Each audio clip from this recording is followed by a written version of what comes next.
Welcome to another installment of Assistive Technology ATX. Today we're going to talk about how to recreate the classic cause and effect switch game of restarting music on the iPad.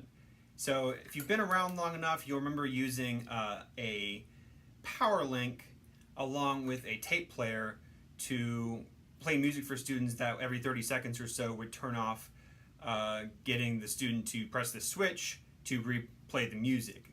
Unfortunately, tape players are kind of going out of style, so it's no longer a viable option. So we're going to look at how to create one on the iPad using several tools. So first, you want to make sure that you have some kind of switch interface, Hook Plus from AbleNet or Bluetooth from AbleNet, or other companies as well. You want to make sure that those are installed and ready to go. If you don't have either of those, but you do have a switch interface from Don Johnson that hooks into the PC, then you can find another video on this channel that talks about how with a few extra items totaling about $50, you can create a switch interface with that. All right, so let's go ahead and get started. The first thing we want to do is make sure we have our switches installed. So what we'll do is go to Settings, General, Accessibility, Switch Control, and then we see that we have several switches installed. Again, if you need to install switches, there are other videos on this channel, how to set up a Bluetooth switch interface, a Hook Plus switch interface, and how to use the Don Johnson PC switch interface with a few extra items to make an iPad switch interface.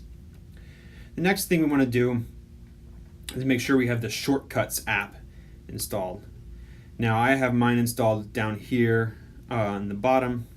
I want to do that. But just to show you how to find it, we'll go to the App Store, search, which is bottom right down here, and then just type in Shortcuts.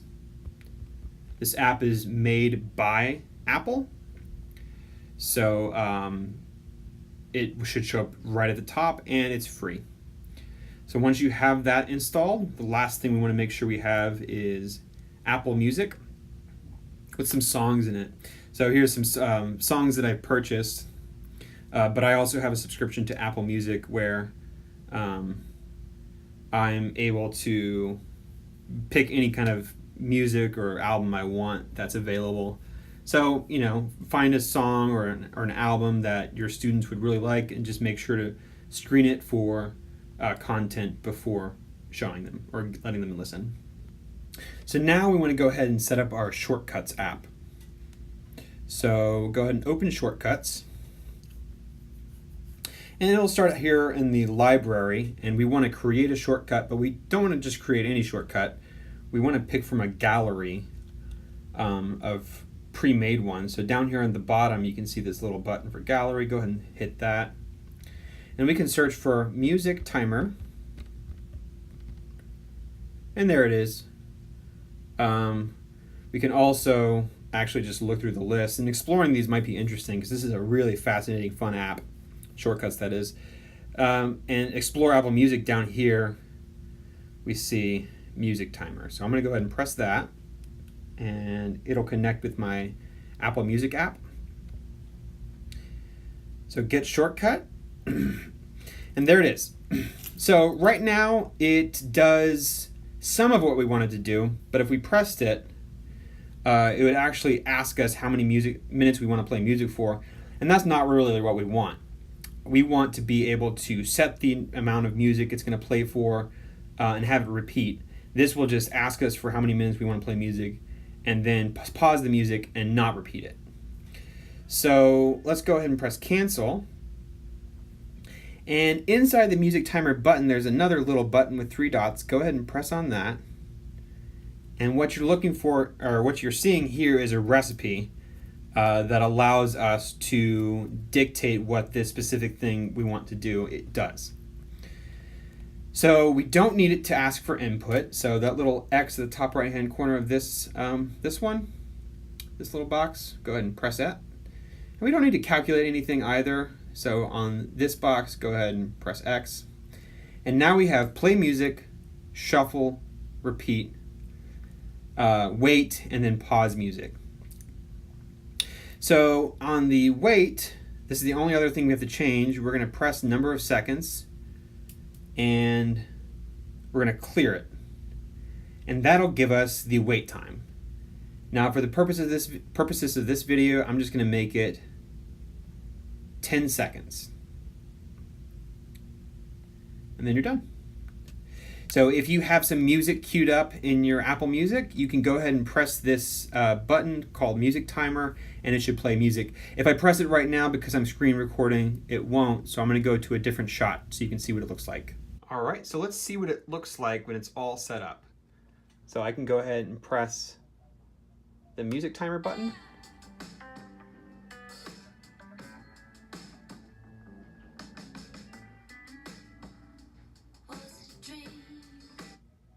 And that was 10 seconds. And of course I can press it again and get more music. So if you've watched other videos on this channel before, you'll know what's going to happen next. We're going to create a custom gesture that mimics me touching that button. And in order to do so, we need to mark exactly where I'd be touching that button. So there's two ways to do that. You can use a dry erase marker. Just make sure it's dry erase. You don't want to be putting some permanent marker on there. And you can just put a little dot in the middle there so that you can see it. The other thing you can do if you want to is use a sticky note and just really gently put that on there. So we have our Shortcuts app set up, and we're now ready to create our custom gesture so that the Shortcuts app can be controlled by a switch. So we have our little dry erase mark and our sticky note on there, so we're ready to set up our custom gesture. So we'll go to Settings, Accessibility, Switch Control, and we'll create a recipe. We'll go ahead and create a new recipe. We'll name it Apple Music Shortcut pause. And you can name it whatever you want. That's just pretty descriptive so you know what exactly it does. We'll assign a switch. I have the hook one set up, so I'll go ahead and use that. And then here we use custom gesture. And there's our screen that allows us to pick exactly where we want this to go. Now, it can be kind of difficult to do this, but I'm going to go ahead and just press it and see what happens. Stop. And play just to make sure it's in the same spot. So it's a little below. So I'm going to go ahead and try and record it again, pressing a little higher than where I marked. Record. And that should be it. Stop. Play. Play. Play. That's right on it. We'll go ahead and save it. And that should be it.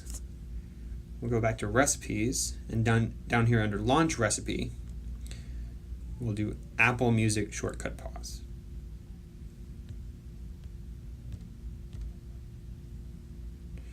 And then what we want to do is go under switch control and turn on switch control. And you want to make sure that you have your switch interface plugged in, otherwise it'll give you an error message. Okay, so let's go ahead and see how this all works out. All right, so I have my hook plus plugged in along with the switch, and let's go ahead and see if this works. So I'm just gonna press the switch, and it's playing the music. And what's great is this kid can hit the switch a bunch of times. It's not going to affect it. And then it pauses after 10 seconds. You can hit the switch again.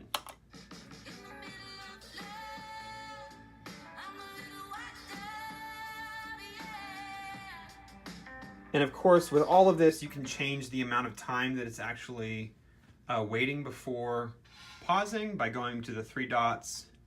And then instead of 10 seconds, we can make it,